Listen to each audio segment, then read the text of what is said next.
Good afternoon.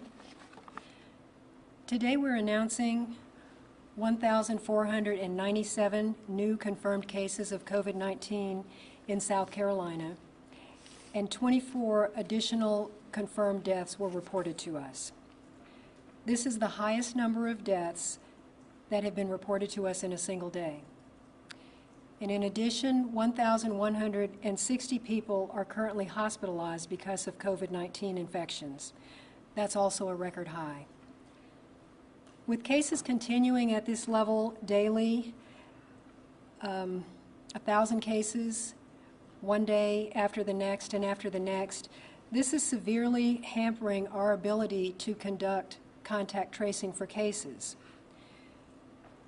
It's a significant challenge to interview 1,000 patients each day, and if we think about an average of 3 contacts per case, that leaves us with having to interview approximately 4,000 people every single day. And this it's not a means to control disease anymore if we are unable to contain cases around individual case reports.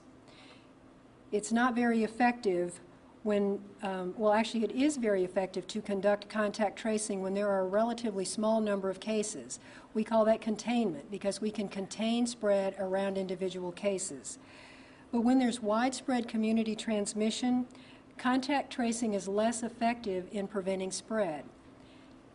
And at that point, the work that's needed to combat disease spread is at the population level, is at the community level. It's not at the individual level. And this means that focusing on group settings becomes our priority for contact tracing. In institutions where people congregate, such as nursing homes or correctional facilities, certain businesses or other facilities, and the intent is to prevent local outbreaks within those facilities rather than containment around individual cases throughout the entire population. So we must get these escalating numbers under much better control. And to do that, each of us must make an intentional effort. An unselfish decision on each of our parts is needed to protect others from this virus by wearing masks and through social distancing. And as we celebrate our nation's birthday this weekend, it's a time for us to remember all of those who have sacrificed before us. And in a way, this pandemic is challenging each of us to consider our duty to one another. It's a duty that requires us to look out for the well-being of others, despite the inconvenience and the sacrifice that's being asked of us all. And if we don't take that action now, if we don't social distance, if we don't wear our masks, then we're going to see more of our friends, our family members, our loved ones who will continue to become ill, who will be hospitalized, and many will die. It's important to note that South Carolina's disease cases first began to rise in May, in the days following the long Memorial Day weekend, and they have increased since that time. So considering that as we move into the 4th of July weekend, this is a particular concern. If we're not careful about how we move about during this upcoming holiday weekend, and as we congregate over this holiday weekend, we could see cases rise to the levels that none of us could have previously imagined. This is a public health crisis. And we have too few measures to prevent this deadly virus, so we have to use those very few measures that we have. This includes taking action at the local level. Several local governments in the state have begun requiring face masks for anyone in public. And as the state's public health agency, we support these local leaders' initiatives that are centered on protecting the health and well-being of the communities. And we hope that businesses and all others will also adopt these initiatives, and we support these even when requirements have not been put in place. Remember that this is a virus that can be spread by infected people simply by breathing. That makes it very, very difficult to control. And unless we do something dramatically different to control this disease that is spread simply by breathing from infected people, then we will be looking at projections that are far worse than what we're experiencing now. So please, everyone, take responsibility. Wear a mask around others. Physically distance yourself from others by 6 feet. Avoid group gatherings and wash your hands and practice good hygiene frequently to protect yourselves. We must work together to protect this threat to all of us. Thank you. Thank you, Dr. Bell. Also, we have with us Marshall Taylor, who's Acting Director of DHEC, General Van McCarty of the South Carolina National Guard, and Kim Stinson, who's in charge of the Director of the Emergency Management Division. Again, thank all of you for being here. The good news in all of this is South Carolina is a great state, a great place. Tourism, people want to come here. The bad news, as Dr. Bell is saying, is the rates of going up infection, not only because we're testing a lot more, and we're breaking records in testing. I think we had 170,000, which is a lot. We're doing a whole lot of testing, but we're also getting a lot of positives, and the percentage of positives is steadily increasing. And so that's the bad news. But the good news is we know how to stop that. As Dr. Bell said, this is a disease that is spread by breathing. You remember at the beginning, we were confident that the disease was spread through droplets from sneezing and coughing and touching. All that is still true, but as we've gone along with the disease, as we've studied it, we've discovered that it is even easier than that to spread it. Everybody breathes. Everybody in this room is breathing. Everybody inhales. Everybody exhales. If you have that disease in your lungs and you're too close to someone or close enough for an extended period of just a few minutes of time, then if they're breathing in what you're breathing out, then they may get infected. And there you go. And if they are old enough, if they have underlying conditions that have weakened their systems already, and sometimes even if they're younger, but particularly the older generation, then they're in dire straits right there. So that's what we're up against. But the good news is we know that, and we know how to prevent it. There was a song back in the 60s by a group called The Loving Spoonful. Some of y'all will remember it. It said, the name of the song was, Did You Ever Have to Make Up Your Mind? Did you ever have to make up? Did anybody remember that song? Okay, there you go. Well, it's time for us to make up our minds. July the 4th is coming. Everybody wants to get out, but it is a dangerous opportunity for us to spread this virus. Now, we can't be everywhere. Law enforcement can't be everywhere. Law enforcement has got a lot to do. We don't have enough law enforcement officers to handle the usual occurrences that we have going on in the state. We're going to be all over the highways, the highway patrol. Law enforcement is on alert, of course. They're always busy. We don't have enough. We do not have enough enforcement mechanisms to go out and make sure that everybody is doing what they're supposed to be doing. But the people in this state are everywhere. And I would urge you to remember, all of us, that we have a voice. You have the opportunity to invest in some common sense with your friends and neighbors and remind them of what it is necessary for them to do. We cannot be everywhere. But I'll remind you of this. If these numbers keep going up, if they keep spiking, if they get even worse, and as Dr. Bell said, I'm sure Mr. Taylor would agree, and everyone listening to this right now, who would have ever imagined that we'd be having over 1,000 positives every day? It just was unimaginable when we began, but here we are. Well, in the executive order, the state of emergency that I issued some time ago, and have renewed certain provisions, we've lessened some, removed some restrictions, but there's some that are still there. And those involving spectator sports, movie theaters, concerts, performing arts, racetracks, nightclubs, and ladies and gentlemen, that includes high school football, college football, all of those kind of things, concerts, those kind of performances. That is what is in the balance, because I will not remove those restrictions. I will not lift those restrictions. I cannot lift those restrictions, those prohibitions, if these numbers continue to to rise and the danger persists. I can't do it. I won't do it. It would not be responsible. And under the authority vested in me, I have clearly the authority to do that. There's some other areas, the Constitution's involved, and I urge cities, I urge the municipalities. There are 271 of them in South Carolina.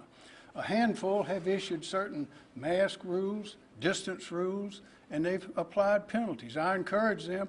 They know their local situation. They know their local customers. They know their people. They know the business establishments, the types they have, the types they don't have.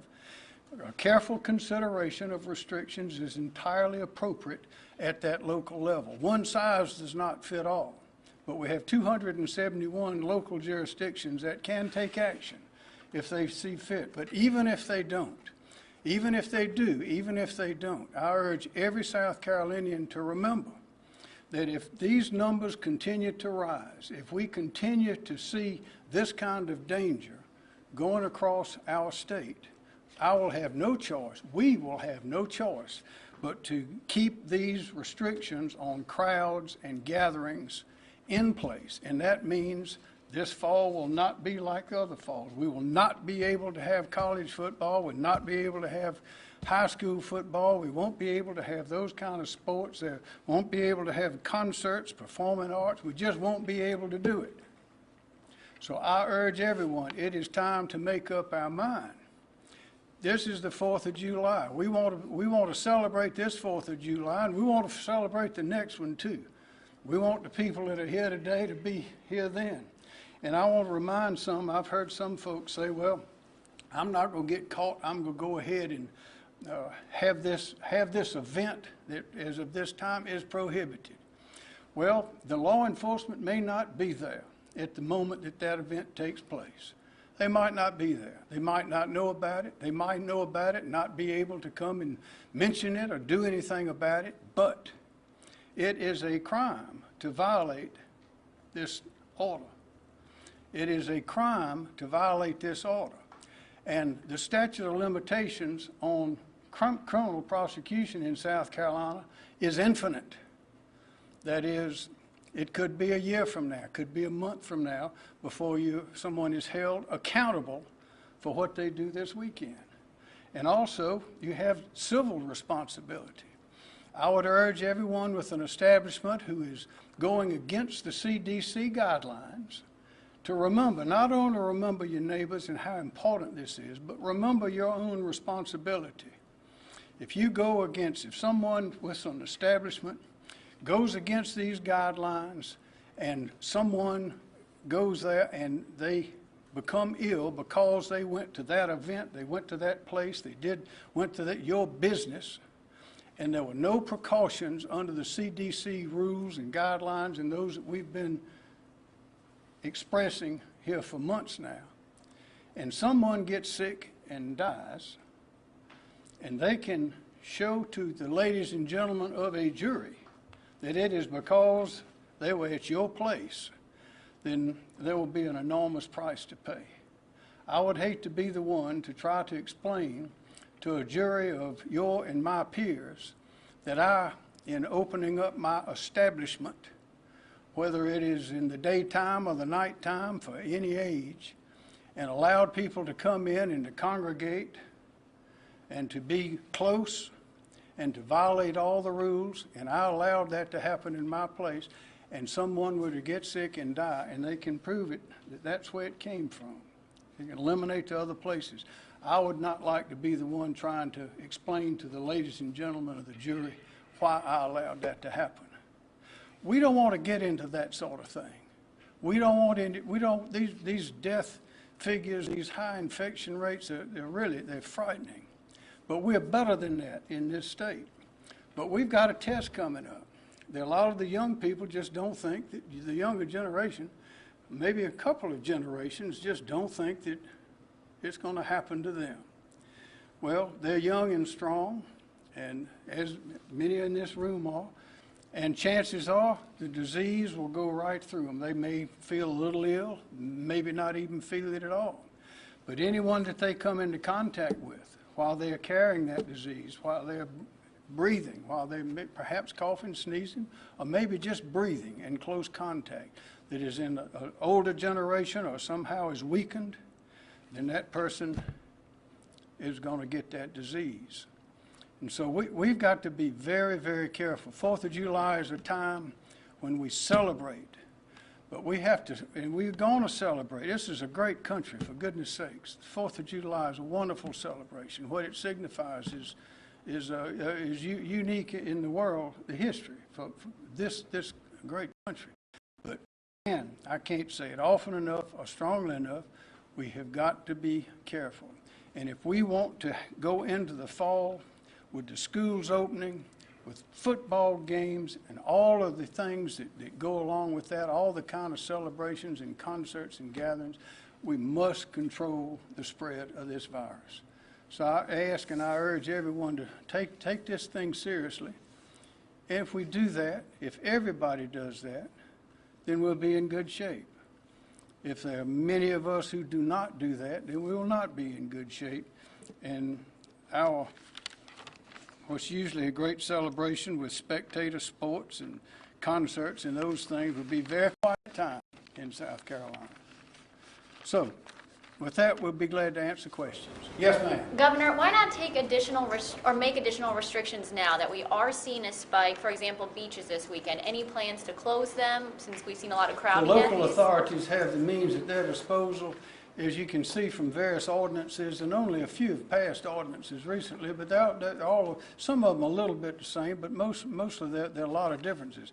They have it within their authority to do certain things, and they ought to consider those, and they ought to do it. Be sure don't go over the line of what would be a violation of someone's constitutional rights. But this is a serious disease, a serious health hazard, and they do have those kind of responsibilities. But we cannot enforce all that. We can pass. If passing a law with a stiff criminal penalty stopped crime, we wouldn't have any crime in the state. Wouldn't be a soul in the jails. But passing a law, having a resolution, it may help, but it does not stop it. And we cannot enforce this. This is too big. This is all across the state. Every local jurisdiction is a little bit different. So I urge all the local authorities to do what you can, get the message out, take the steps you think are necessary. Be careful. Don't go overboard, but be careful. But the responsibility lies not with someone on stopping you, but on you stopping you. That's the whole point. This is something that unlike anything we've seen before. Yes, sir. Governor, DHEC yesterday urged people to have at-home festivities to celebrate the holiday. Do you agree with that assessment? Should people stay home this weekend? I think it's great. Those that would like to stay home and want to make that decision, that is a good decision. But if you don't want to stay home, if you want to go out, everybody knows what they ought to do and what they ought not do, and that's what they need to do. It's real simple. There's no mystery in this at all anymore. Also, Lexington County Blowfish, we're apparently selling tickets for a game this evening, for the start of our 30-game schedule. Do you support them playing, or even playing a game with or without fans in stands? And should they cancel tonight's game? Well, spectator sports are not allowed under the existing executive order. And I would say again, those who violate those existing executive orders, those lawful orders, there will be consequences of some kind. What's the penalty? Big pardon? What's the penalty for operating when you're not allowed to? It depends. Typically, it's 30 days, or I think $100 in jail. Or you also have, again, the civil consequences that I mentioned earlier. That may be a little time in getting here, but will arrive under the right circumstances, or I'd say under the wrong circumstances. We got to be careful.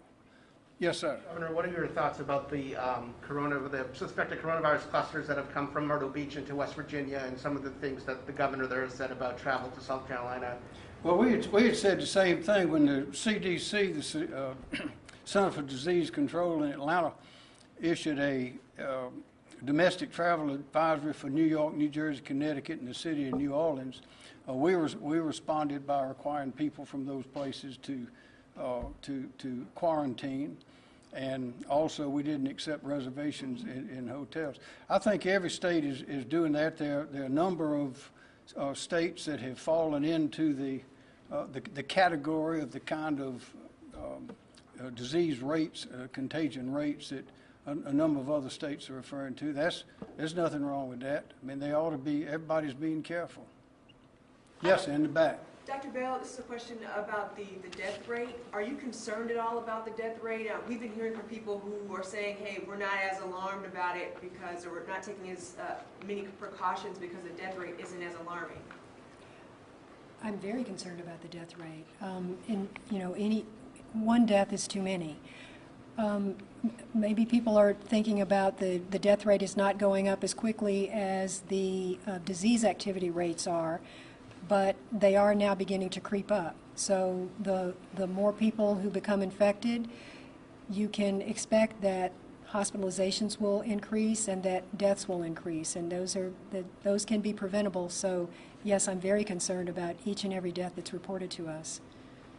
Dr. Bell, where are you guys at with contact tracers and volunteers? Are you looking for more? Is it too overwhelming at this point, as you mentioned, to track around 4,000 people a day?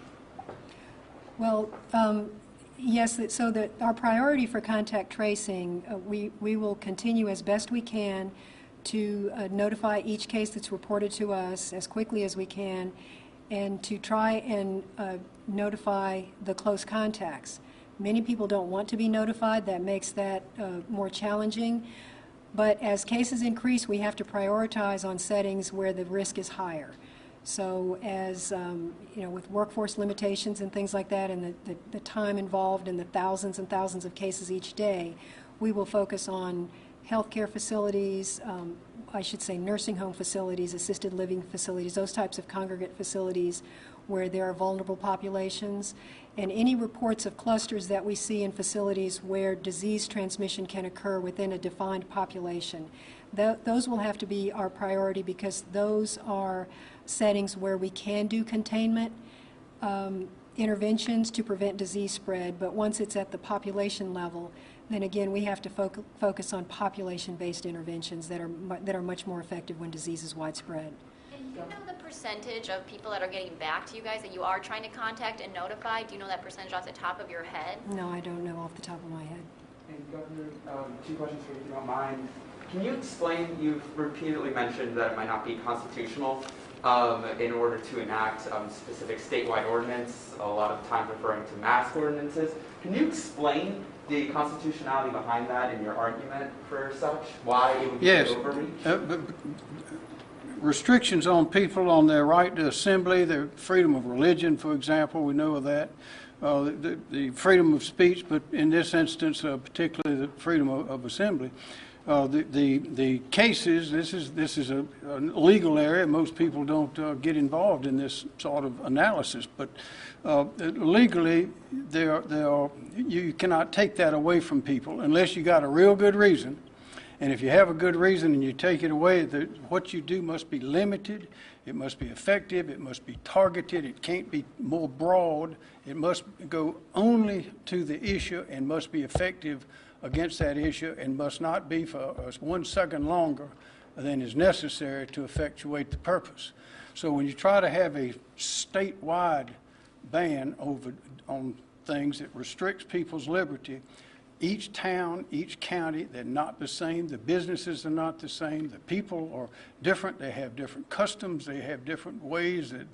The stores are different. The institutions are different. So one size is very difficult to fashion a one-size-fits-all for the 271 towns and the 46 counties and the other, I think, about 129 communities in South Carolina, most of which, as you know, they're quite different.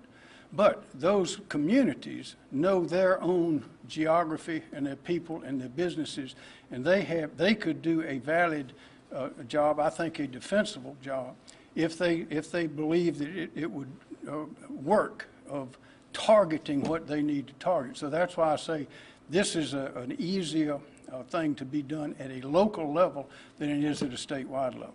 But just to follow on that. And the consequences are, if it's too broad, someone goes out of business or something happens, then those who have issued the prohibition are responsible financially and otherwise. But, and again, just to follow on that, you were saying that this needs to be limited, so in terms of maybe limited time scale, and as well as it needs to be directed, and you need to show public impact. We did shut down businesses statewide, and but couldn't you also make a recommendation or make an order that states and local municipalities would have to come up with their own ordinances in accordance with what their community needs? That's what we were just talking about. We've gone over these kind of details and this kind of recommendation multiple times from this very place. Some have taken action, took action prior to that encouragement. But there are others that can do various things, and if they see something that needs to be done, they ought to do it. But again, there's not enough enforcement mechanism, enough police or others to go to enforce this. So it's necessary for every citizen to understand, don't wait for somebody to come tell you to quit doing it. Just be careful, follow the rules yourself, and we don't need that. Yes, sir, in the back. Are you telling local states and local municipalities to enact an ordinance or to do that?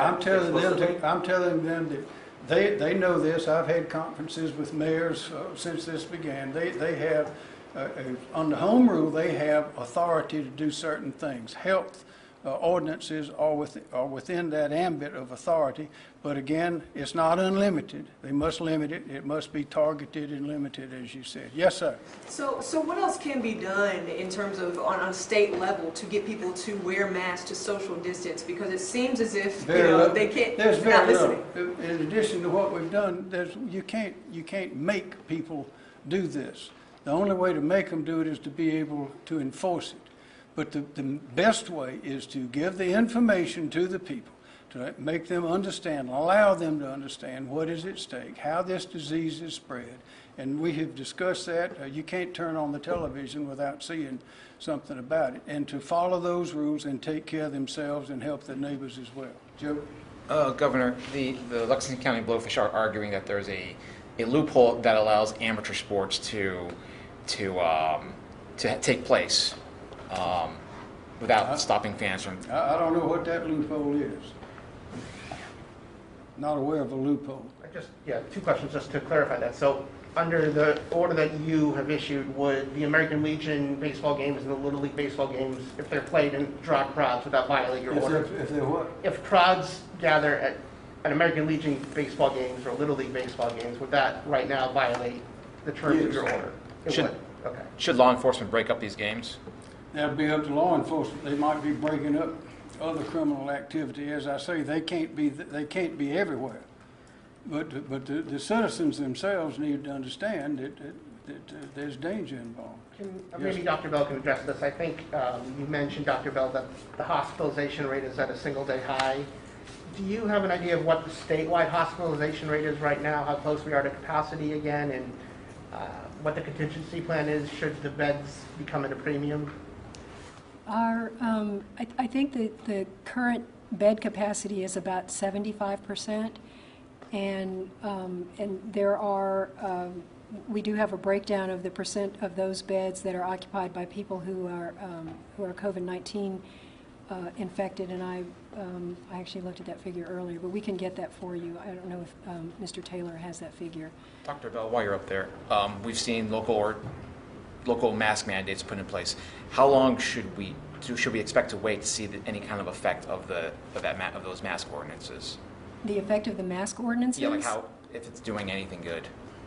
Well, if they're widely adopted, what we've seen in other communities is really within. It's not just mask use alone. That it also relies on other measures for having practices in place for social distancing in businesses and limiting the number of participants and things like that. But there is published information that within a matter of days, you can look at percentage points and decline in cases within a matter of days. And so within about 5 to 6 days or so, there's a published report about this. I don't have the exact figure. But there's abundant evidence that they do work, and that the decline after the course of a few more days, you see an additional percentage points and drops. And so the longer that they stay in place, those are additive drops in percentage of the population that is ill who live in communities where they are widely adopted. Dr. Bell, if there was a statewide mandate on everyone wearing masks, do you believe that it would help prevent the spread of the virus here in the state? Do you think it would be beneficial to have a statewide mandate? Well, what we've seen in other communities is that there's abundant evidence that those population-based measures where the use of masks and social distancing are effective, we have seen dramatic decreases in disease activity in other states in the United States and in other countries. So we do know that those are effective, and so public health officials do support those. And I have a follow-up question. What was the infection rate in March compared to now? The infection rate, you'll have to, that can mean different things. I guess if one person is around, spreads it to 2 people, is it like a 1 to 2 ratio? Oh, the ability to spread? Yes. So back in, that's a difficult question to answer, but we can make estimates that for each case that's infected, they can infect 2 more people. And so for every single case, if you think of 1,000 cases a day, and you don't have to think about that very long, for a few more days, why we will see an escalation, and that's exactly what we're experiencing. So it's grown from when we first were experiencing cases, or it's about the same? Well, the reason that's hard to answer is because it also depends on what measures are in place in the community. So you would have to look back at what closures were in place back in March, and so you're looking at different interventions at different points in time, which makes it difficult to make comparisons from one point in time to another, because it's not just dependent on the transmissibility of the virus, it's also dependent on the risk of exposure. I got a question, a legal question for you.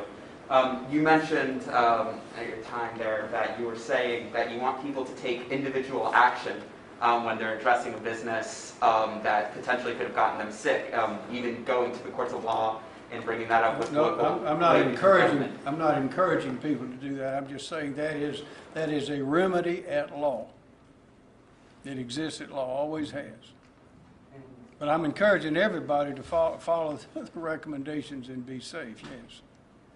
So And I'm also, in that vein, the Palmetto priority that we have instituted, where it is a statewide effort by the Parks, Recreation, Tourism, DHEC, and the Retail, Restaurant, and Lodging Association.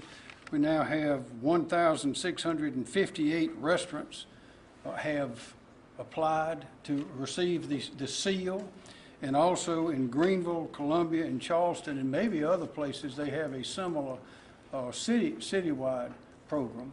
And I would urge people, if you don't see that seal on the door, if the program has had time to be in full operation and people to get the seals, if you don't see that sign on the door, don't go in. I'm not going to go in. Now, there's no law requiring that, but self-preservation and common sense require it, and that's what I'm going to do, and that's what I'd urge everyone to do.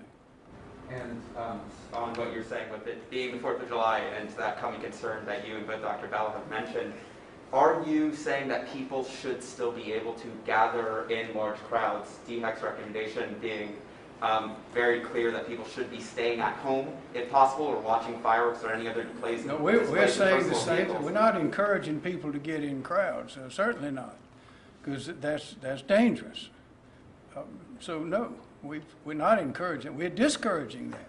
And that's precisely the reason we still have the executive order that disallows, prohibits these things: spectator sports, movie theaters, concerts, performing arts, racetracks, nightclubs, all those sorts of things. Those are crowds. That's where people get together, and those are prohibited by law.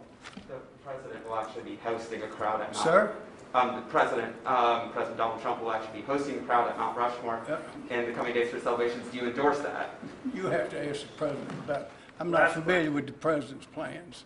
Governor. Yes, ma'am. Yeah, all right. This question's for Dr. Bell. Are we able to flatten the curve anymore in South Carolina? Are we past that point? I guess what stage of emergency are we at right now? Is it worse still to come, or? Well, that depends on how people follow the recommendations. So we absolutely can turn the curve around. we could get there more quickly with widespread practices that are recommended. If we had universal use of masks, if businesses supported the recommendations and limited the number of patrons but still remained open but required their employees, their patrons to wear masks. So certainly there's a lot more that we can do that's not being done now that would work, and it has worked in other communities and it can work here, but we have to, we really have to make a dramatic difference in what we're currently doing to make those curves turn around. Thank you. Thank you, everyone.